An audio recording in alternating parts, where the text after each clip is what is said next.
So good morning mga idol. Ayan. So isang mapagpalang araw po sa ating lahat mga idol. So we are here at Katanawan Bayan. Ayan, Katanawan Quezon proper. So may lalakarin lang kami mga idol. At kami mag-i-inquire. So secret na lang mga idol. So kasama ko yung aking anak ngayon na may ubo at sipon. So medyo wala na yung kanyang lagnat, kaya hindi siya nakapasok. Ayan, may bago pang pagkain. So mga idol, hindi tayo makapag-vlog pa ng maganda. At tayo nagpo-focus ngayon sa ating trabaho na buy and sell. Yan mga idol.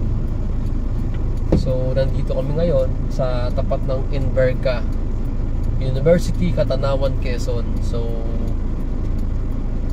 ito po ay private school dito sa Quezon, sa Katanawan. So kilala siya na private school dito sa Katanawan, Quezon. So kumbaga sa ibang lugar like Dasmariñas is para siyang Lasal. Ayan, papakita ko sa inyo.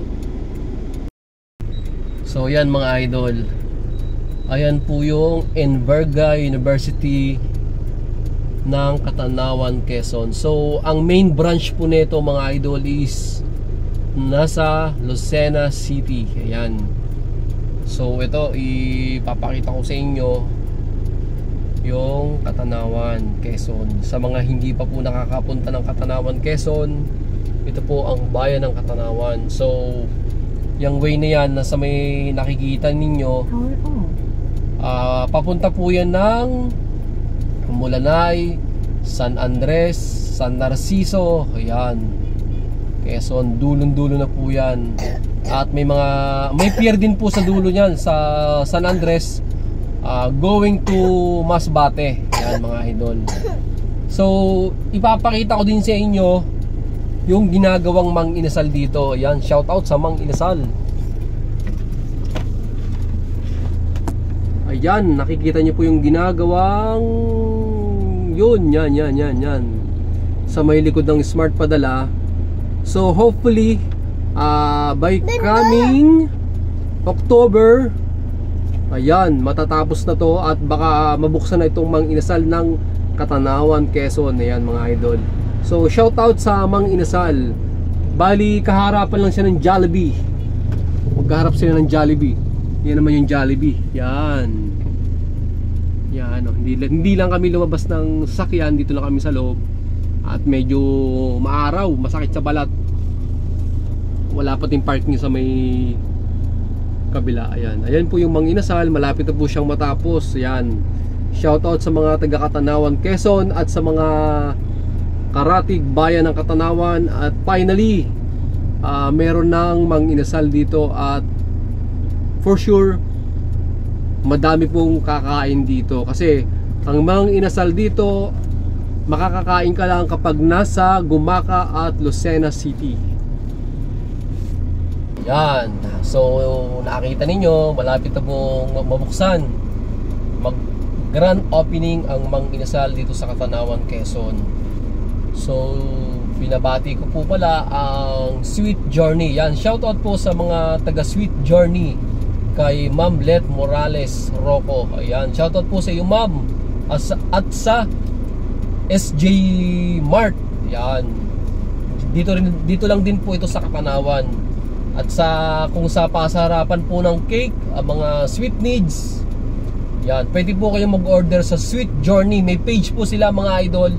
Pwede po kayong mag-order. I-visit nyo po ang kanilang page. At meron din po silang bagong bukas sa Katanawan, sa mga sa General Luna. Yan. Sa mga taga General Luna at karatig bayan dyan, sa may mga papuntang Macalelon, Pitugo, Quezon, yan, malapit-lapit na po sa inyo ang General Luna. Pwede po kayong mag-order doon ng Sweet Journey. May sweet ka na, may journey ka pa. Yan mga lods.